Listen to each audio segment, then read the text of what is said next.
Before coming on the main topic, what is difference between small and big data, तो big data analytics का overview थोड़ा सा मैं देना चाहूँ, फिर उसके बाद आता है इनकी डिफरेंस का कंसेप्ट कब आता है, 1990 में आता है। बहुत सारे यूजर इंटरनेट पे आने लगे और बहुत सारे यूजर इंटरनेट पे जब मिलियंस की तादाद में आने लगे तो वो डेटा जनरेट करने लगे, प्रोड्यूस करने लगे। तो वहां से जो डेटा बना ना, उस डेटा को बोला गया बिग डेटा। एनालिटिक्स इस पे काम करने को बोला जाता है असल में। अब होता क्या बिग डेटा, ये कैसे जनरेट होता है ये समझो।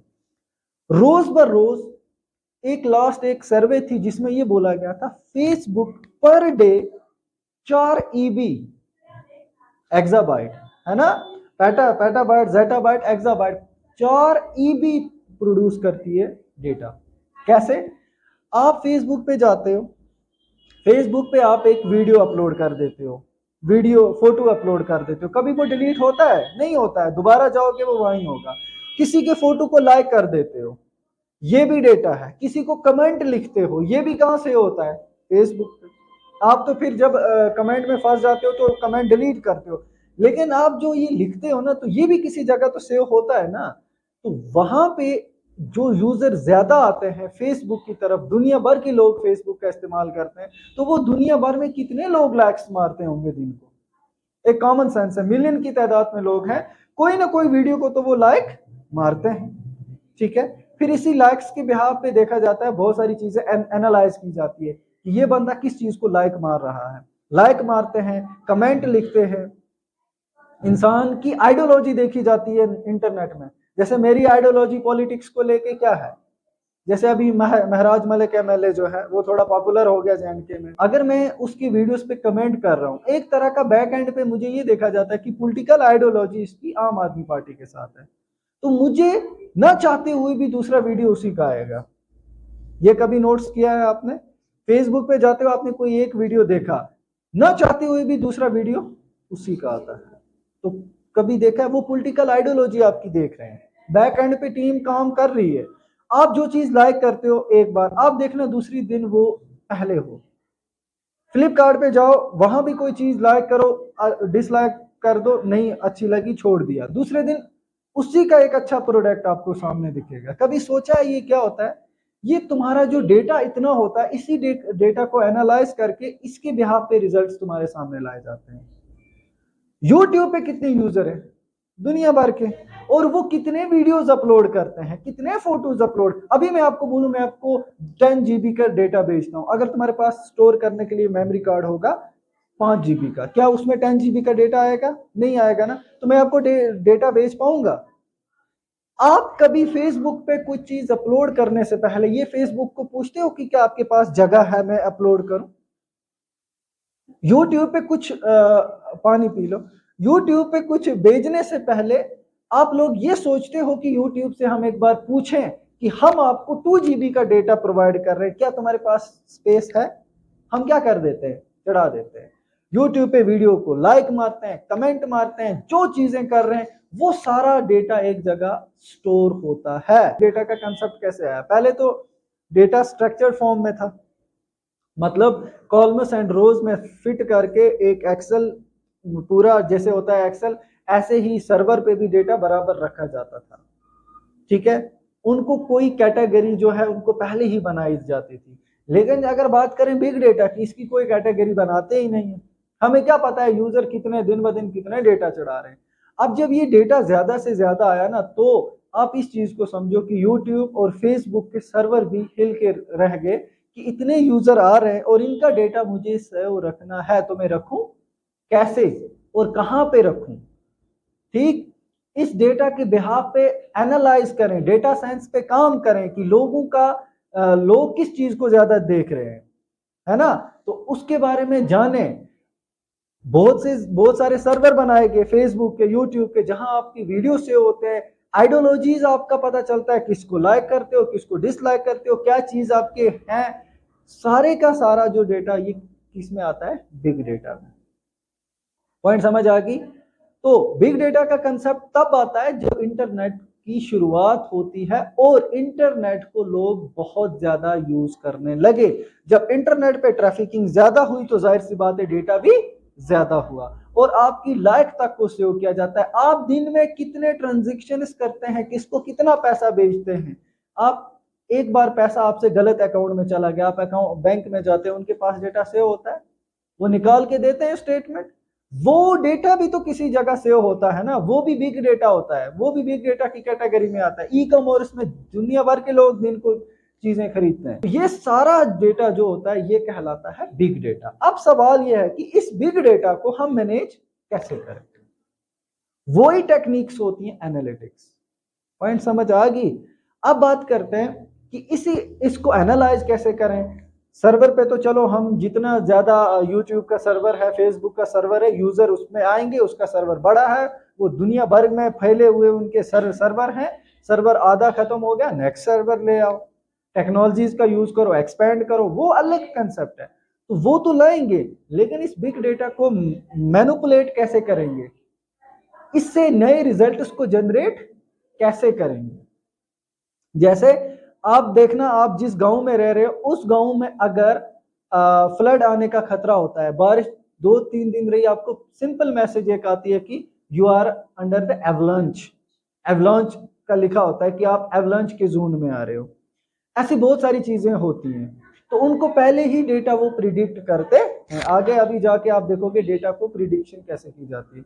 तो ये सारा डेटा का खेल है और कुछ भी नहीं। अगर डेटा इंटरनेट के पास नहीं होता ना तो इंटरनेट कुछ ना कर पाती, कंपनीज के पास डेटा ना होता तो कंपनी कुछ ना कर पाती। सारा किसका खेल चल रहा है, डेटा का खेल चल रहा है। पॉइंट समझ आ रही है। तो ये डेटा जो होता है, इस डेटा के बिहाफ पे बहुत सारे नए रिजल्ट्स को जनरेट किया जा सकता है। तुम्हारी आइडियोलॉजी को देखा जा सकता है कि तुम्हारी आइडियोलॉजी क्या है, तुम किस चीज को लाइक करते हो, किस चीज को डिसलाइक करते हो। तो पहले ये चीज नहीं थी, पहले था स्मॉल डेटा। क्या था, देखो स्मॉल डेटा जो था ये ग्रो करता था ग्रेजुअली, मतलब बिल्कुल स्लोली एंड स्लोली। मतलब कि इसकी आप समझ लो example केयू, Kashmir university. Kashmir university का जो सर्वर है उस पे क्या फेसबुक का डेटा या किसी ने लाइक किया वो डेटा मिलेगा? नहीं मिलेगा। कश्मीर यूनिवर्सिटी के सर्वर पर बच्चों का डेटा मिलेगा। आप लोगों ने एडमिशन की फर्स्ट ईयर में, तुम्हारे मार्क्स कार्ड कहाँ होंगे, वहां पे तुम पास हुए हो, किस ईयर गए हो, ये सारा डेटा कहाँ होगा। और ये डेटा एक पर्टिकुलर फॉर्म में होता है जिसको हम बोलते हैं स्ट्रक्चर्ड फॉर्म। मतलब किस साल आप गए, किस साल आप यूनिवर्सिटी से निकले। इतनी पॉइंट समझ आ गई। ईयर बाय ईयर, जैसे हम एक्सेल इधर बनवाते हैं ना, और हम क्या बोलते हैं कि नेम, पेरेंटेज, रोल नंबर सारा लिखो। इससे क्या पता चलता है, एक आम आदमी को भी ये डेटा देंगे वो अच्छे से समझ पाएगा, क्योंकि ये किस फॉर्म में होता है, स्ट्रक्चर्ड फॉर्म में होता है। कौन सा वाला, स्मॉल डेटा। कश्मीर यूनिवर्सिटी का डेटा हार्डली कितना होगा, फॉर सपोज करो 1 TB, 1 टेराबाइट पे होगा, बच्चों के रिजल्ट्स वगैरह, है ना। तो ये ग्रेजुअली ग्रो करेगा। कैसे, इस साल बच्चों ने एडमिशन की 1 लाख बच्चों ने, फॉर सपोज, ठीक है, फर्स्ट ईयर में, तो बच्चों का डेटा चला गया। तो फर्स्ट ईयर में 1 लाख बच्चों का डेटा है, सेकंड ईयर में इन्हीं बच्चों का डेटा दोबारा होगा, क्या अपडेट होगा, मगर नया कुछ इसमें लिखने को, पेरेंटेज जो लिखा सो वही रहेगा, नाम जो लिखा रुखसाना सेम वही रहेगा। पॉइंट समझ आ गई है। चेंज मत करना पड़ेगा, बस चेंज इतना करेगा कि इसके मार्क्स कितने हैं। पॉइंट समझ आ रही है। तो ये चीजें चेंज होंगी। अब नए बच्चे आएंगे, उनका डेटा सेव होगा, तो ये प्रोसेस 1 साल के बाद होगी, slowly and slowly, gradually. Point समझ आ रही है। दूसरा मैंने क्या बोला, मोस्ट स्ट्रक्चर्ड, ये स्ट्रक्चर्ड फॉर्म में लिखा जाता है। यहां अगर बात करें एक्सपोनेंशियली, इतना फास्ट ग्रो हो रहा है बिग डेटा कि हमें पता ही नहीं चलता है। दिन में टेराबाइट से भी ज्यादा डेटा प्रोड्यूस हो रहा है, वो किसी एक प्लेटफॉर्म से। स्नैपचैट आप लोग तो ज्यादा यूज करते हैं, स्नैपचैट पे रोज डेटा आपका जाया हो रहा है। भेजने वाले का भी नुकसान है और देखने वाले को भी। भेजने वाले को भी डेटा जाया होता है, 1 GB मिलती है, वो 500 MB किस में खर्च कर देता है, स्नैप भेजने में। अब लेने वाला बेचारा जिसको भेजा है वो न चाहते हुए भी देखेगा कि चलो इस बंदे को देखते हैं ये कहाँ जा रहा है, खाना खाते हुए स्नैप। तो डेटा क्या हो रहा है दिन ब दिन, बहुत ज्यादा। फेसबुक पे, यूट्यूब पे, हर प्लेटफॉर्म पे डेटा जनरेट हो रहा है बहुत fast. That means big data की कैटेगरी में वो सोशल मीडिया आता है। किसकी कैटेगरी में? किसकी कैटेगरी में बोलो? बिग डेटा की कैटेगरी। सोशल मीडिया प्लेटफॉर्म सारे किसकी कैटेगरी में आएंगे? बिग डेटा की। और इनका डेटा कैसे होता है? एक्सपोनेंशियली, बहुत फास्ट होता है ग्रो। मोस्ट अनस्ट्रक्चर्ड फॉर्म में डेटा ग्रो हो रहा है, यानी कि ये किसी स्ट्रक्चर में नहीं है। जैसे मैं आपको बोलूं, मैं 5 फोटोज अपलोड कर रहा हूं, एक में मैं किसी एक जगह खड़ा हूं, दूसरी में मैं दूसरी जगह खड़ा हूं, उससे कोई रिजल्ट आप इनसाइट्स कुछ निकाल सकते हो? इनसाइट्स का मतलब कोई रिजल्ट निकाल सकते हो कि ये गया कहां था। जैसे हम बोलते हैं ना कि पहला मैं वीडियो उठाता हूं, मैं घर से निकला घर का, दूसरा वीडियो गाड़ी में चढ़ा फोटो, तीसरा फोटो मैं उतरा सेंटर का वीडियो। तो उससे आप थोड़ा सा कंसेप्ट एक लगा सकते हो कि वहां से आया वहां से आया। ऐसा कुछ होता है सोशल मीडिया पे? नहीं। कोई भी फोटो चढ़ा दो, कहां हो क्या हो, स्ट्रक्चर फॉर्म में नहीं है। पॉइंट समझ आई इतना? और उसके बाद लोकली प्रेजेंट सेंट्रलाइज्ड, ये लोकली डेटा है, ग्लोबली डेटा नहीं है। ग्लोबली जो इंटरनेशनल लेवल पे भी जा रहा है डेटा, कश्मीर यूनिवर्सिटी की एग्जांपल दी मैंने, ये डेटा कहां पे है? हमारे कश्मीर के अंदर है। लोकली सेंट्रलाइज्ड मतलब इसको देखने के लिए कोई एक ही सर्वर है कश्मीर यूनिवर्सिटी का, इसको बाकी कोई सर्वर इसकी दूसरी जगह पे एक्सेस करने के लिए नहीं है। कश्मीर यूनिवर्सिटी का अपना सर्वर है एक ही, और इसका डेटा भी इधर ही है, लोकली प्रेजेंट है। ग्लोबली प्रेजेंटेड डिस्ट्रीब्यूटेड, यानी कि बिग डेटा जो होता है ये ग्लोबली प्रेजेंट किया जाता है, पूरे वर्ल्ड में इसको प्रेजेंट किया जाता है, और इसको ये डिस्ट्रीब्यूटेड फॉर्म में होता है। जैसे कि डिस्ट्रीब्यूटेड फॉर्म में कैसे? मैंने आपको बोला कश्मीर यूनिवर्सिटी का डेटा जो होता है वो सिर्फ कश्मीर यूनिवर्सिटी के पास होता है, वो किसी दूसरी जगह ऐसा नहीं हम भेज सकते हैं, ना होता है।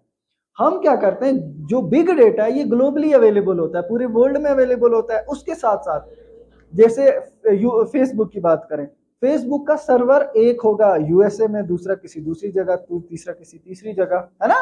फैला हुआ है ये प्लेटफॉर्म। तो ये क्या है? फैले हुए को क्या बोलते हैं? डिस्ट्रीब्यूटेड।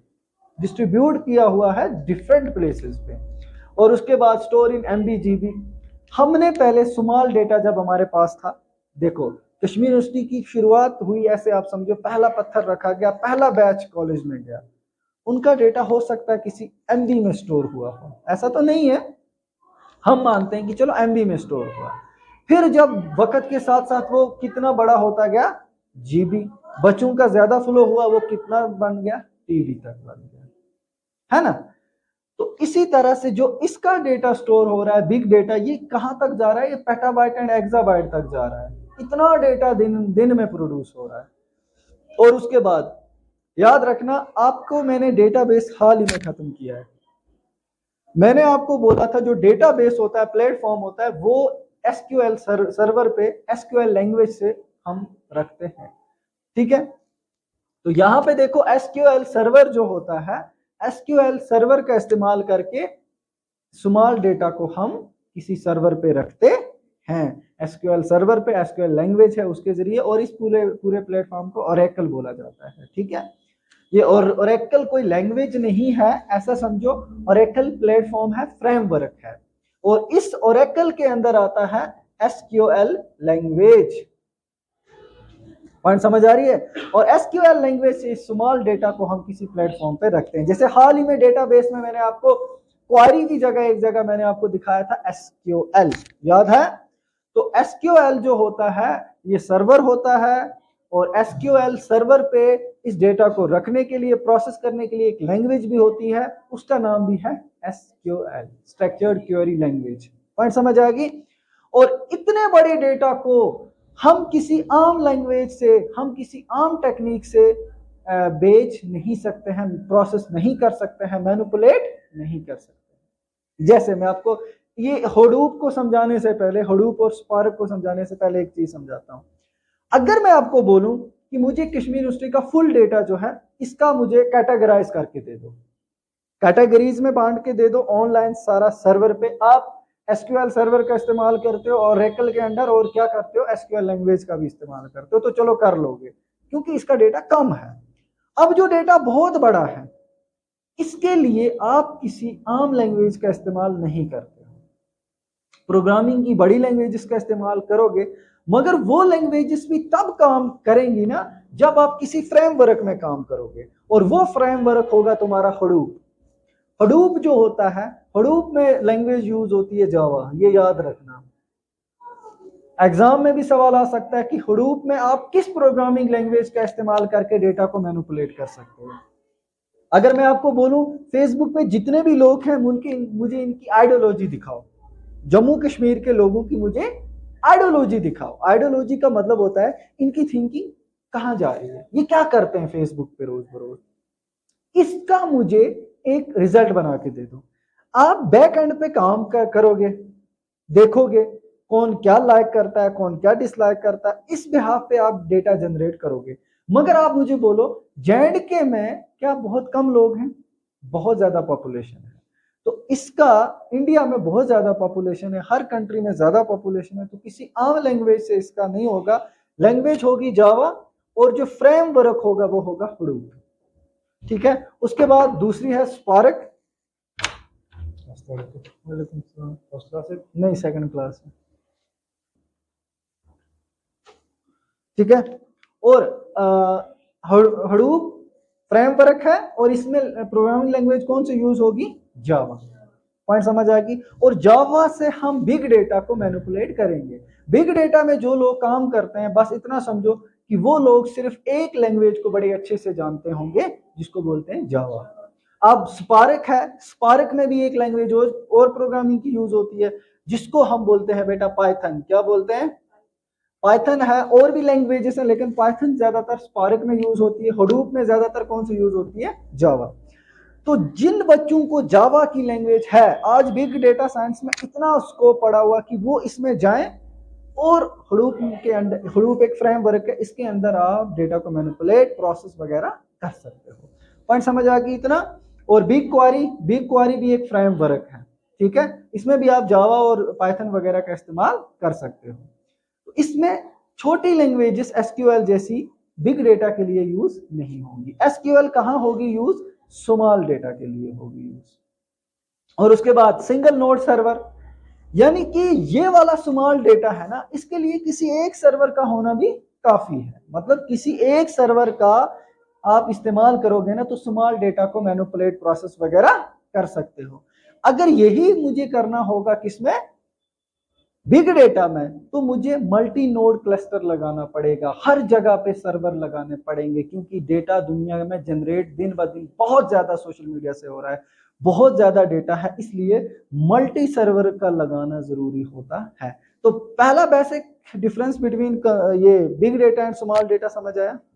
अब बात करते हैं यहां से आगे 5 V's इन बिग डेटा।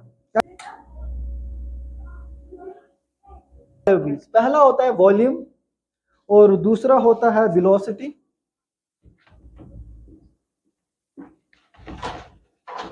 तीसरा होता है वैरायटी, चौथा होता है, जो मैंने बिग डेटा का कंसेप्ट आपको समझाया कि दिन ब दिन सोशल मीडिया से लाइक्स हैं, कमेंट्स हैं, ये चीजें दिन ब दिन डेटा जनरेट हो रहा है, और वो एक्सपोनेंशियली हो रहा है, इतना फास्ट हो रहा है कि हम उसको कंट्रोल तक नहीं कर रहे। अब हम डेटा साइंस पे काम कर रहे हैं कि उस डेटा को कंट्रोल करें, उनसे कुछ नए इंसाइट्स को ले, उससे कुछ नए रिजल्ट्स को ले। डेटा साइंस पे लोग काम कर रहे हैं, उस डेटा पे काम कर रहे हैं जो लोगों का डेटा जनरेट हो रहा है। बहुत सारी एमएनसी कंपनीज आपको फोन बना रही हैं। आप कोई चीज एक बार लाइक कर देते हो फेसबुक पे, दूसरे दिन आप देखोगे सबसे पहले वही होती है। सोचा है कभी वो क्यों होती है? बहुत सारी एमएनसी कंपनी बैक एंड पे काम कर रही है डेटा साइंस पे, कि हमारी कंपनी को कौन लाइक करता है, स्पार्क के शूज लाइक कर दिए, दूसरे दिन स्पार्क के बेस्ट शूज होंगे, आप सेल करने पे मजबूर हो जाओगे। जब सेल करोगे तो कंपनी की क्या हो जाएगी? ग्रोथ हो जाएगी। तो ये चीजें बैक एंड पे काम कर रही हैं। तो बिग डेटा के 5 V's क्या बोलते हैं? पहला V's बोलता है वॉल्यूम। वॉल्यूम का मतलब होता है large amount of generated data, यानी डेटा का size. Simply size of A data. Data को अगर समझने की कोशिश करें तो पहले मुझे समझना है कि इसके 5 V's क्या बोलते हैं। पहला वी बोलेगा बेटा तुझे बिग डेटा को समझने से पहले समझना होगा वॉल्यूम। और वॉल्यूम क्या होगा? वॉल्यूम तुम्हारा होगा साइज ऑफ ए डेटा। कि इस डेटा साइंस पे आप काम करने के लिए, चलो बिग डेटा में आप काम करने के लिए चले गए, तो जो डेटा आपको दिया है पहले समझो कि उसका साइज कितना बड़ा है, यानी कि वॉल्यूम ऑफ ए डेटा। ठीक, जनरेटेड डेटा ये कोई आपको नहीं देता है, ये लोग जनरेट करते हैं, इसीलिए मैंने लिखा जनरेटेड। दूसरा होता है वेलोसिटी। वेलोसिटी का मतलब होता है स्पीड ऑफ डेटा ग्रोथ और जनरेशन, मतलब कि डेटा किस स्पीड से बढ़ रहा है, मुझे इसके बारे में भी पहचानना है, जानना है, नॉलेज रखनी है। वैरायटी, हमें फिर यही तो बात करनी है, वैरायटी, बिग डेटा में वैरायटी तो करनी है कि हमें देखना है कि डेटा किन टाइप्स में हो रहा है generate, types of A data किन टाइप्स में हो। बहुत सारा डेटा स्ट्रक्चर्ड टाइप में हो रहा है जनरेट, बहुत सारा अनस्ट्रक्चर्ड में हो रहा है, सेमी स्ट्रक्चर में हो रहा है। वेरासिटी का मतलब होता है accuracy and quality of A data, data कितना सही है और डेटा की क्वालिटी क्या है। इतना पॉइंट समझ आया। और लास्ट वाला होता है 5V में जो लास्ट होता है वैल्यू, यही सबसे इंपॉर्टेंट है और इसी के पीछे हम बिग डेटा में जाते हैं। वैल्यू का मतलब होता है potential value that can be generated from big data. Big data से जो चीजें हमें निकालनी होती हैं, जो इनसाइट्स, जो पैटर्न्स, जो कोरिलेशंस, इनसाइट्स एंड पैटर्न्स का मतलब ये हुआ कि मैं आपको बहुत सारे फोटोज यहाँ डाल के दे दूं, ठीक है, इनको समझते हैं पहले। इनसाइट्स, पैटर्न्स एंड कोरिलेशंस क्या होता है। मैं आपको बहुत सारे फोटो दे दूं, मैं आपको बताऊं कि इन फोटोज में मुझे दिखाओ आपस में कोरिलेशन क्या है। आप मिलते जुलते 5-6 फोटो को आपस में रखोगे, है ना, तो उन फोटोज का मतलब आपने क्या रिजल्ट निकाला, इनमें कोरिलेशन है, ठीक है। और इनसाइट्स का मतलब होता है इनसे हम क्या चीजें प्रिडिक्ट कर सकते हैं, ये क्या चीज हो सकती है। मैं आपको कुछ फोटो दे दूं और मैं बोलूं मुझे नहीं पता, इनसे कुछ रिजल्ट निकाल के दे दो, ये किसके हो सकता है। पैटर्न्स क्या है, पैटर्न्स का मतलब यही होता है कि आपने फोटो को किसी ना किसी हिसाब से आपस में जोड़ने के लिए कुछ पैटर्न देखा होगा। यानी कि अगर मैं आपको 3 फोटो दे दूं, एक में बंदा ऐसे पड़ा हुआ है हाफ, मतलब एक्सीडेंट हुआ है, दूसरे में रोड पे खून है, तीसरे पे गाड़ी उल्टी हुई है, आप क्या बोलोगे, कैसे जोड़ोगे। आप जोड़ोगे उसको, पैटर्न्स है ना कि ऐसे आई थी गाड़ी, ऐसे हुआ एक्सीडेंट, ये हो सकता है। तो उसका रिजल्ट जो निकला वो निकला एक्सीडेंट, मतलब आपका इनसाइट्स। पैटर्न, आपने उन 3 फोटोज को आपस में जोड़ा और कोर रिलेशन, फिर आपने बताया कि इनमें ये रिलेशन थी, ये बंदा यहां से आ रहा था, ऐसे एक्सीडेंट हुआ था। डेटा किसका है हमें पता ही नहीं होता, ये डेटा किसका है। फिर हमें उसको एनालाइज करके डेटा को कुछ रिजल्ट्स नए निकालने पड़ते हैं और वो होता है हमारे पास वैल्यू। और जो यहाँ वैरायटी में डेटा था, डेटा 3 टाइप्स का था। पहला था स्ट्रक्चर्ड, यानी कि डेटाबेस, जो आप लोगों ने हाल ही में पढ़ा, स्ट्रक्चर्ड डेटा था ना, फोटो वगैरह सारा अपने अपने फ्रेमवर्क में थे। दूसरा आपने लिखा अनस्ट्रक्चर्ड डेटा। अनस्ट्रक्चर्ड डेटा यानी कि टेक्स्ट कोई पड़ा हुआ है फेसबुक पे, किसी ने कोई शायरी लिख दी है ना, उसका कोई स्ट्रक्चर ही नहीं है, इमेज अपलोड कर दी, वीडियोस, नई कोई कैटेगरी है, अनस्ट्रक्चर्ड है। सेमी स्ट्रक्चर्ड में आता है XML एंड JSON, ये होते हैं दोनों के मिक्सचर। तो 5 V's भी खत्म हुए। आज इस टॉपिक में जो है सारा खत्म करने की कोशिश करूंगा। 5 V's के बाद आते हैं मेथड्स एंड टेक्निक्स, सबसे जरूरी है बिग डेटा में। अगर बिग डेटा में काम करना है बेटा, तो तुम्हें टेक्निक्स क्या क्या आनी चाहिए, मेथड्स क्या क्या, टूल्स क्या क्या है। तो देखो, इसमें हम जो पहला होता है प्रिडिक्टिव एनालिटिक्स, इसमें हम क्या करते हैं, इसमें हम फ्यूचर इवेंट्स और आउटकम्स को देखते हैं डेटा को एनालाइज करके। देखो कैसे डेटा को एनालाइज करके, इसकी एक एग्जांपल मैं देता हूं। डिस्ट्रिक्ट गांधरबल में रहते हैं, फारफलंग एरिया में, और हमारे यहाँ पे जब भी बारिश होती है, जब भी मौसम खराब होता है, हमें डेटा को, जो हमारा डेटा अपलोड होता है, चाहे वो किसी भी वेबसाइट पे हो, सर्वर पे हो, वो डेटा जब अपलोड होता है कि गांधरबल में सोनामर्ग साइड में ये मौसम आज है, बात को समझना, ये मौसम आज सोनामर्ग के साइड में हो सकता है, इतनी तेज बारिश हो रही है, इतनी बर्फबारी हो रही है, ये वेदर ने अपडेट कर दिया। इसके बिहाफ पे जो बैक एंड पे डेटा साइंस पे काम कर रहे हैं, वो प्रिडिक्टिव एनालिटिक्स करते हैं, उसमें वो प्रिडिक्ट करते हैं फ्यूचर इवेंट्स एंड आउटकम्स। वो ये प्रिडिक्ट करते हैं कि अगर यही हाल रहा तो इतने जगह पे एवलांच आ सकते हैं। उनको कुछ पता होता है? नहीं होता है। फिर उनको गांधरबल डिस्ट्रिक्ट के वो लोग जो इस एरियाज में रहते हैं, उनको पर्सनली मैसेज आती है कि आप एवलांच के जोन में आ रहे हो। फिर आता तो नहीं है, कभी कभार आ भी जाएगा, क्योंकि इन्होंने उस डेटा को लेके फ्यूचर प्रिडिक्ट किया हुआ है। दूसरा होता है डिस्क्रिप्टिव एनालिटिक्स। हिस्टोरिकल फील्ड में एक चीज आज तक कभी सॉल्व नहीं हुई है हिस्ट्री में, अगर उठा के देख लो, इजिप्ट पिरामिड, इजिप्ट के पिरामिड है ना, हाल ही में साइंटिस्टों ने बोला कि उस जमाने की टेक्नोलॉजी इतनी एडवांस थी कि आज की टेक्नोलॉजी से भी वो बहुत आगे। मिस्र में पिरामिड बनाए गए हैं, बहुत बड़े बड़े पिरामिड, ट्रायंगल शेप के होते हैं, पिरामिड बनाए, उसमें एक पत्थर इतना बड़ा है कि एक ऊंट से भी बड़ा पत्थर है, एक पत्थर। और उस वक्त में ये प्रिडिक्शन ही नहीं हो रही है कि उस वक्त में कितने बड़े आदमी हुआ करते थे या कौन सी मशीनें हुआ करती थी जिनके जरिए इन पत्थरों को ऊपर नीचे रखा गया है, और वो जितने जमीन से बाहर हैं उससे ज्यादा अंदर है। तो यहां पे बोला गया कि इसके अंदर क्या है, बहुत सारे लोग आज तक खोज रहे हैं कि इसके अंदर क्या है। उसके अंदर शेप्स बनाई हुई हैं बहुत सारे मिस्र के बादशाहों की, तो वो हिस्टोरिकल डेटा हमारे पास है। तो वो डेटा अगर हम प्रिडिक्ट करने की कोशिश करें ना, तो डिस्क्रिप्टिव एनालिटिक्स होता है, जहां से हिस्टोरिकल डेटा को आइडेंटिफाई किया जाता है और उसके ट्रेंड्स वगैरह को आइडेंटिफाई किया जाता है कि यहाँ ये हो सकता है। जैसे मैं आपको बोलूं बुर्ज हामा, हिस्टोरिकल डेटा। अब हाल ही में इजिप्ट के पिरामिड के बारे में जो बात सामने आई है ना, साइंस, डेटा साइंस ने दी है, कि आप सुन के शौक रह जाओगे कि उस दौर में एक साइंटिस्ट था, मुझे अभी नाम भूल रहा हूं मैं, उसने कहा था कि हम बिजली को बना सकते हैं विदाउट वाटर।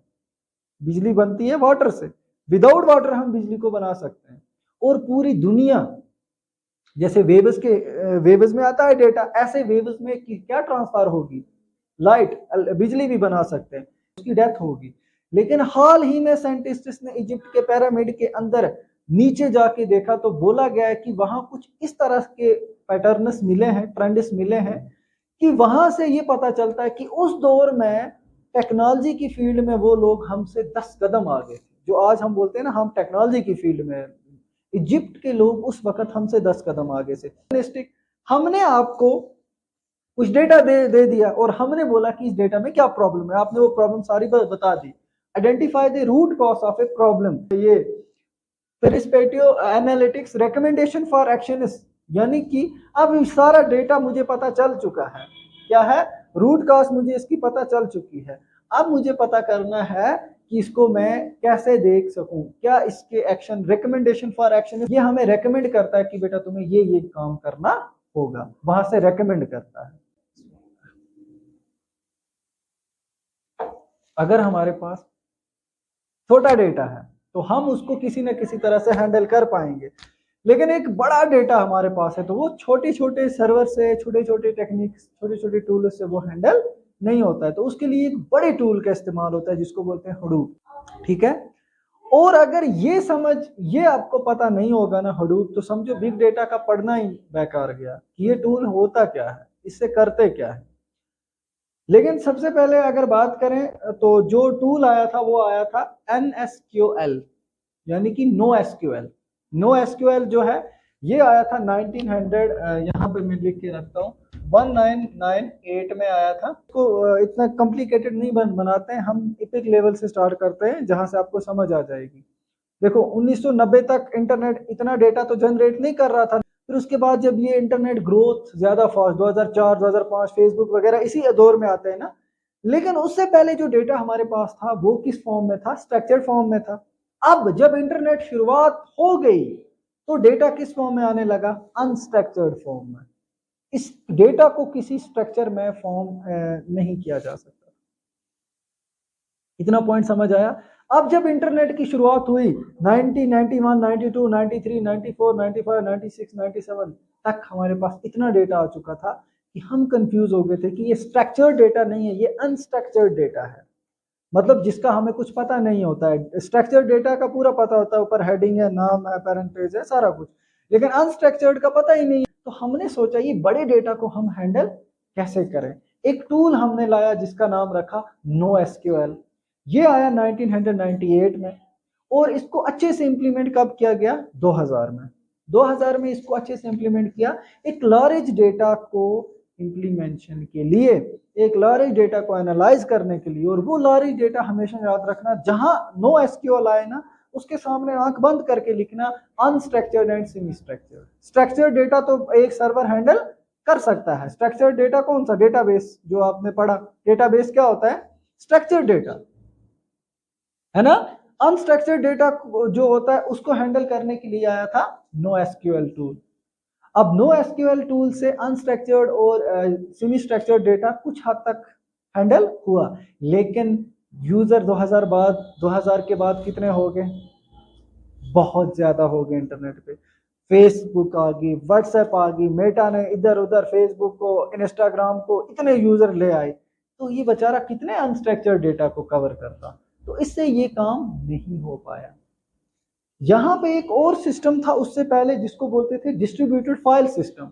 ये जबरदस्त सिस्टम था। इससे हम क्या करते थे? एक फाइल को प्रोसेस एंड मैनेज करते थे। देखो यहां पे मैं आपको बताऊं, 4 TB की एक फाइल है। ये कितने की है? 4 TB की लोकल फाइल सिस्टम, ये वाला 4 TB का डेटा है। अब मुझे ये 4 TB की मूवी डाउनलोड करनी है, फॉर सपोज 4 TB का डेटा मुझे लेना है। तो ये डेटा जो था ये बराबर 4 TB का था, और ये डेटा मेरे पास आते आते आधे रास्ते से ये कट भी जा सकता था, क्योंकि ये डेटा एक प्रॉपर तरीके से प्रोसेस नहीं होता था। ये डेटा प्रोसेस जब नहीं होता था ना, क्योंकि ये इसकी पूरी फाइल का साइज ही कितना था? 4 TB का था। अब जब ये मेरे पास आएगा 1 TB तक आया, स्पीड कम होगी, सर्वर में दिक्कत होगी, खत्म हो गया। मत आया पूरा, क्यों? Because of it is large size, because of it is. यहां पे बस इतनी चीजें समझो आप, नॉर्मल चीजें आपको सब समझ आ जाएगी। अब ये डेटा कितने TB का था? 4 TB का। जब मेरे पास पहुंचने में इसको दिक्कत हुई, 10 GB तक भी आया, लेकिन उसके बाद ये बड़ा डेटा हैंडल नहीं होता था बिकॉज ऑफ लार्ज साइज। तो हमने लिया एक सिस्टम जिसको बोलते थे डिस्ट्रीब्यूटेड फाइल सिस्टम। इस काम को खत्म करने के लिए कौन सा लगाया था? Distributed file system. अब समझो ये सारे काम कैसे करते हैं। एक का मैंने बता दिया, दूसरे का बता रहा हूं। डिस्ट्रीब्यूटेड फाइल सिस्टम में क्या होगा? ये वाली फाइल कितने की है? 4 GB की है, फॉर सपोज। कितने GB की है? 4 GB की। ये क्या करेगा? इस फाइल के 4 हिस्से बनाएगा। कितने हिस्से बनाएगा? ये 1 GB, ये 1 GB, ये भी 1 GB, ये भी। आगे बात समझ? तो अब 1 GB के 4 हिस्से बनाए ना, तो इससे हमारे पास डेटा कुछ अच्छे तरीके से आएगा। कई बार 4 GB का डेटा ट्रांसफर होगा ना, तो वो रास्ते में टूट भी सकता है, वो आते आते रुक भी सकता है, कुछ भी हो सकता है, क्योंकि फाइल का साइज क्या है? बड़ा है। अब इसने यही 4 GB की जो फाइल है, इसके कितने टुकड़े कर दिए? 4। डिस्ट्रीब्यूटेड फाइल सिस्टम के जरिए कितने टुकड़े हुए? 4। अब क्या होगा?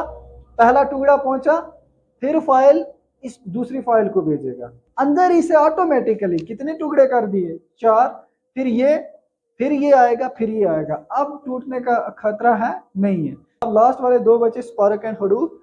इसी को समझते हैं, बस खत्म करते हैं। देखो स्पार्क जो आई है, सबसे पहले हडूप की बात करें। हडूप का कंसेप्ट 2002 में आता है। हडूप का कंसेप्ट कब आता है? 2002 में। 2008 में इसको याहू ने ओपन सोर्स डिक्लेयर कर दिया। क्या डिक्लेयर कर दिया?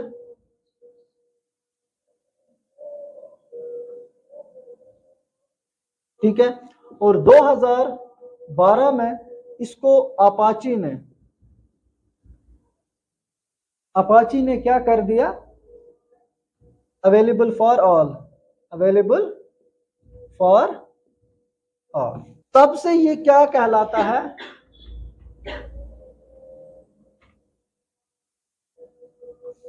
तब से ये कहलाता है अपाचे हडूप। क्या कहलाता है?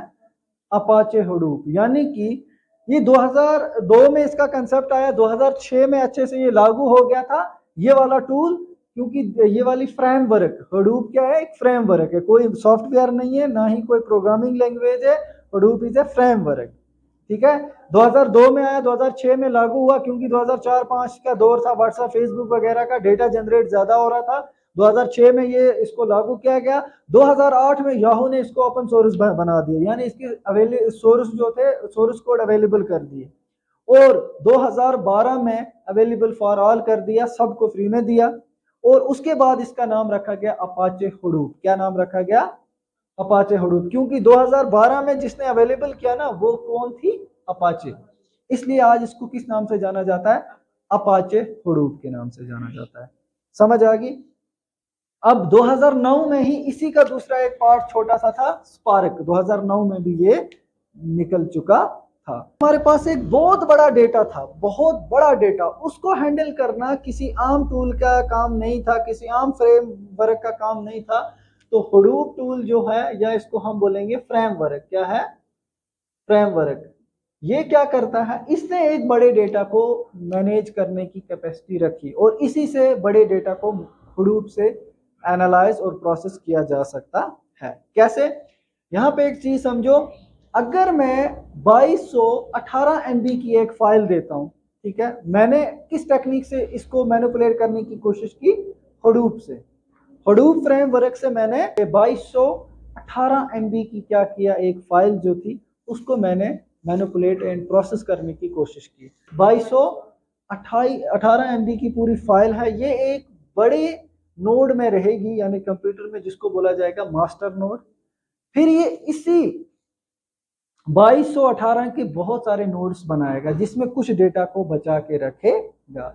यानी कि 700 MB का डेटा इसने इसमें डाल दिया, 800 का किसमें डाल दिया, दूसरे में। कितने हो गए? 8 और 7 कितने हो गए? 15। बचे कितने? 7। 700 MB का किसमें डाल दिया? इसमें। तो इसने ये डेटा को क्या कर दिया? डेटा नोड्स में रख दिया। अब क्या होगा? अब जब भी मैं इस डेटा को एक्सेस करने की कोशिश करूंगा तो क्या होगा? ये वाला डेटा आएगा, फिर ये वाला डेटा आएगा, फिर ये वाला डेटा आएगा, एक एक करके डेटा आएगा। अब आप बोलोगे सर अगर ये वाला डेटा क्रैश हो जाए फॉर सपोज, तो क्या होगा? तो ये याद रखना, हडूप ने सारी प्रॉब्लम उसको सॉल्व करके रखा हुआ है। हडूप इसकी डुप्लीकेट कॉपीज 3 रखता है अपने पास, ये याद रखना, डुप्लीकेट कॉपी। यानी कि अगर ये वाली आते आते डेटा, ये वाली बीच वाली क्रैश हो जाए, तो इसकी एक और कॉपी भी पड़ी होगी। मूवी है, और वो मूवी का साइज कितना है? 2218 MB। अब उस मूवी में 1 घंटे तक जो हो रहा है ना, 1 घंटे के बाद नहीं होता है इंटरवल, मतलब कुछ नया होता है उस मूवी में। आपने बोला कि चलो ठीक है सर, 800 और 700 1500 MB तक वो इंटरवल था, आगे वाला पार्ट किस वाले नोड में है, ये इसका कैसे पता चलेगा? ये याद रखना, मास्टर नोड में सब पता होता है कि किस नोड में क्या क्या डेटा रखा हुआ है। हम डेटा को एक्सेस करने की कोशिश कर रहे हैं ना, एक नोड खराब हो जाए तो क्या हमारे पास डेटा आएगा? हाँ बोलो ना। हाँ, तो डेटा आएगा, क्योंकि इसकी क्या है? डुप्लीकेट कॉपीज ऑलरेडी हडूप रखता है। और अब मुझे ये बताओ कि आपको इस नोड का अगर पता करना है कि इस नोड में क्या डेटा है, तो किससे पता चलेगा? जो मैन नोड है, जिसमें सब पता है कि 2200 भाई, ये पूरी MB जो है ना साइज, इसमें सारा पता है कि किसमें क्या डेटा है। तो मुझे किससे पूछना पड़ेगा कि किस नोड में क्या डेटा है? मास्टर नोड से। हडूप के अंदर 2 चीजें होती हैं, एक होता है, ये कल एग्जाम में भी आएगा, HDFS। हडूप टेक्नोलॉजी क्या करती है? डेटा को ब्रेक करती है इनटू स्मॉलर चंक्स। और याद रखना, हडूप 128 बाय डिफॉल्ट करती है, ये याद रखना, 128 MB बाय डिफॉल्ट करती है data pockets. Data pockets Hadoop जो डेटा को तोड़ती है ना, देखो हडूप के जरिए मैंने यहाँ पे एक डेटा दे दिया 2218 MB का, जब ये तोड़ना स्टार्ट करेगी ना, तो ये बाय डिफॉल्ट पता कितना तोड़ेगी? 128 MB बाय डिफॉल्ट एक चंक होगा। यानी कि एक डेटा पॉकेट कितने साइज का होगा? 128 MB का। और अगर यही बात करें हम SQL लैंग्वेज से, SQL लैंग्वेज जो है ना, SQL सर्वर जिसमें हम डेटाबेस को रखते हैं, पता SQL लैंग्वेज वगैरह बाकी लैंग्वेजेस में कितना होता है? ये याद रखना, 8 KB का एक डेटा पैकेट 64 KB का आज है। अगर मैं हडूप का इस्तेमाल करता हूँ ना, जावा का इस्तेमाल करते हुए, जावा लैंग्वेज होती है हडूप फ्रेमवर्क में, वो टूटता है 128 MB, कहाँ KB और कहाँ MB। इसलिए बिग डेटा में क्या यूज होता है, हडूप, और उसका बाय डिफॉल्ट, ये याद रखना, ये क्वेश्चन आएगा, बाय डिफॉल्ट कितना होता है। आपको ये सवाल पूछा जाएगा कि हडूप फ्रेमवर्क में डेटा पैकेट का साइज बाय डिफॉल्ट क्या होता है, 128 MB, ठीक है।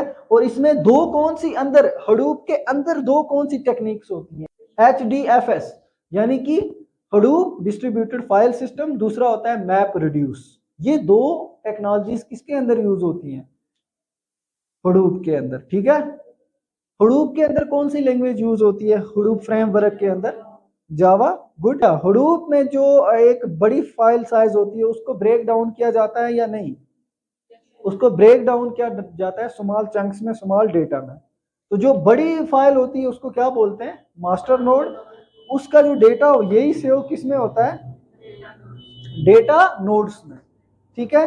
और डेटा नोड्स का जो साइज होता है इसका, और इस डेटा नोड में क्या इंफॉर्मेशन है, इसका पता किसको होता है, मास्टर नोड को। अगर एक नोड खराब हो जाए तो क्या डेटा प्रोसेस होगा, हाँ, क्यों, गुड।